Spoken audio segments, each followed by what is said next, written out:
This is a snowboarder, this is some concrete, and this is a concrete snowboard. And I have spent the last year trying to learn to snowboard without ever touching any snow. It sounds absolutely crazy, but with this special kind of skateboard known as a freeboard, it's actually possible to do. From learning switch to learning overslides and so much more. Now I'm going to show you how I've been preparing to hit the slopes next month. I'll be covering the top 3 tricks that you can learn on a freeboard, which you can then carry over to your trip snowboarding. In this 2-part series, we'll find out whether it's possible to learn to snowboard without ever touching snow.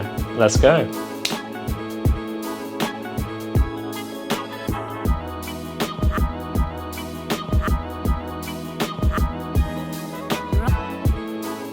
Now the first trick that you can learn on a freeboard before ever going snowboarding is called an overslide, and there is no better video to demonstrate this incredible freeboard trick than the one just released by Quentin over on his channel. It's called Beyond the Hills, a freeboard Morocco adventure, and it's absolutely fantastic. And I just cannot get over Grimo's overslide in this clip, because he's not just doing an extreme overslide, he's also crouching down and looking completely opposite to the direction that he's going. This clip is an absolutely fantastic example of oversliding on a freeboard, and it really shows how different freeboards are to normal longboards or skateboards. The fact is, freeboard overslides are great, and there are so many good examples of them, whether it's from Mike Hoppy, from Quentin. It is one of the tricks that I am super stoked to try to port over to snowboarding. And so if you freeboard as well, I'm going to show you how to do it. Let's go. So to learn the overslide, I'd recommend finding a road that curves either left or right. If you ride in regular, then a road that turns left is easier, but if you're riding goofy, then a road that goes right is easier. Okay, so as tends to be the case, this is probably best explained with Norbert before I show you in person. So suppose you have a turn that goes left. Now the reason why that's going to be easier in regular is because when you ride in regular, your left foot is going to be forward, so you would be like this. In principle, to do the overslide, you only need to do about a quarter to half a turn to be in the overslide. As you can see here, the road goes towards the left and I spin towards the right in order to do the overslide, so you approach at the apex of the turn. Now the important part once he arrives here is that he would be looking in this direction,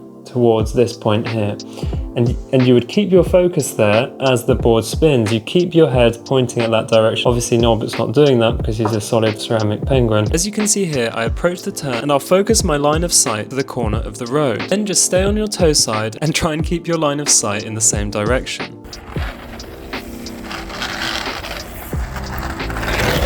For sure, it's a lot easier if the road is steep, but hopefully with those things in mind, you'll be doing overslides in no time.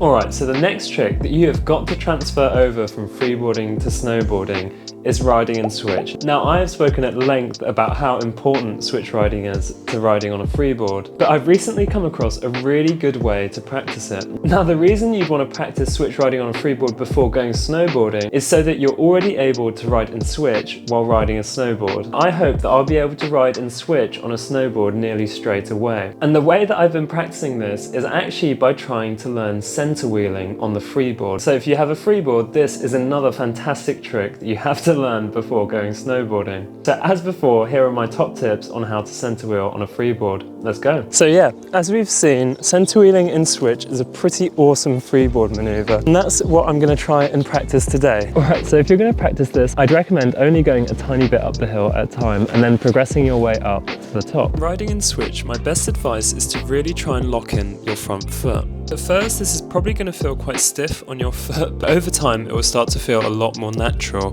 The reason for locking in your front foot is because you don't want the board spinning in a direction that you're not intending it to, and a stiff front foot really stops that happening. The next bit of advice would be to revisit all of the hills which are now much easier to ride in regular. Go down them in switch and then keep practicing them, then start riding more difficult hills in switch. Once you do this, you will notice your freeboarding skills go through the roof, because switch riding not only helps with switch riding but everything else involved in freeboarding.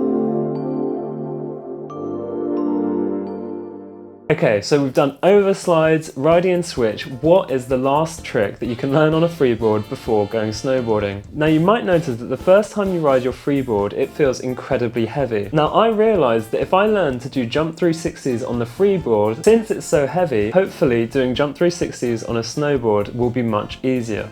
So this is the last trick that I have been practicing a lot of before my trip snowboarding, because I'm hoping that within the first couple of days of snowboarding, I can land consistent jump 360s. Now the weight of the freeboard definitely makes jump 360s difficult, but here are some of my top tips on how to do them. My best bit of advice for doing jump 360s is to do a little pre-jump before you do the jump 360. This will not only give you momentum which will carry you through the 360, but it will also position your board so that you can land it properly afterwards. The important part about this pre-jump is to really land on the edge that you're jumping off, put a lot of weight into it, and then spring out into the 360. The next thing is to try and tense your core as you're doing the 360 and look to the direction that you're wanting to land. When you combine all these things, you'll find your jump 360s go so much faster and a lot easier to land. Alright, so that does it. The top 3 tricks that I'm hoping to transfer straight away from freeboard all the way to snowboarding. I'm so excited for my first run snowboarding, and I've been buying loads of secondhand equipment, so honestly you can expect a lot of snowboarding content mixed with freeboarding in the months to come. If you've enjoyed this video and you want to stick around to see how my first experience snowboarding goes, definitely subscribe to the channel. Otherwise I have so many videos on here about freeboarding, so if that's something that you're interested in, then there's already a lot of content there. If you've made it this far, then thank you so much for watching. I hope you have a good one.